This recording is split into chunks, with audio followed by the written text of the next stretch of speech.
These times are very confusing. In the geopolitics of the world, a new twist is emerging every other day that leaves even seasoned players and experts baffled. The recent turn of events in Niger seems to be one such plot twist. Biden administration on one hand is fearing a coup could lower US's sway on Niger, whereas on the other hand, Joe's consigliere has come to junta with a humble appeal. Hi and welcome, I'm your host Vedika. Let's begin with a video report. The ousted president of Niger, Mohamed Bazoum, finds himself confined within his own home, his country's democracy hanging by a thread, and the Biden administration suddenly dealing with a bitter bout of indigestion.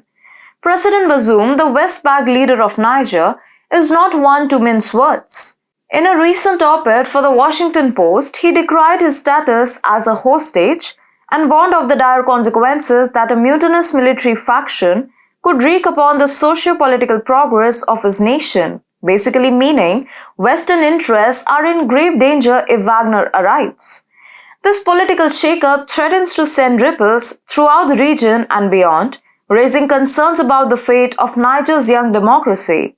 Yet as the Biden administration churns in discomfort over these developments, one can't help but notice the peculiar hesitancy to label this ordeal for what it is, a coup.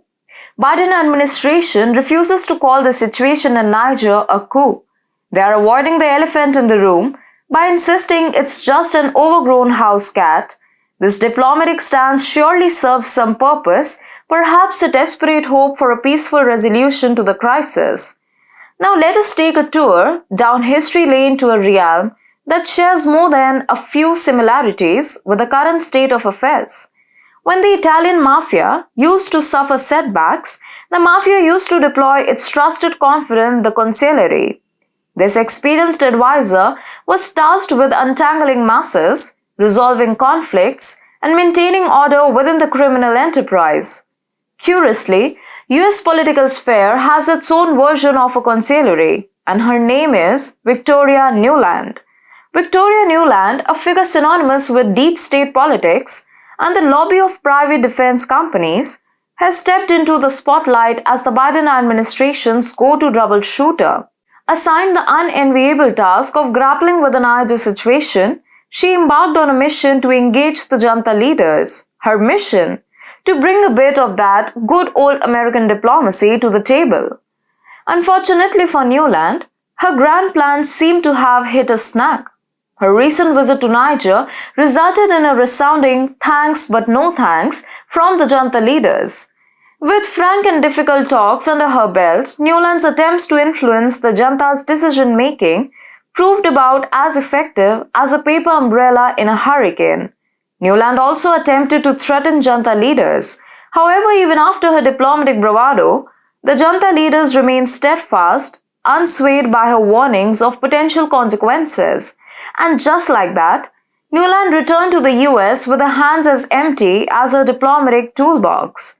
To add salt to the wound, Niger's junta promptly revoked military cooperation agreements with France, leaving the European powerhouses in their own perplexing diplomatic quagmire. It's almost poetic justice that Nuland, known for her knack for engineering political crisis, found herself on the receiving end of a taste of her own medicine.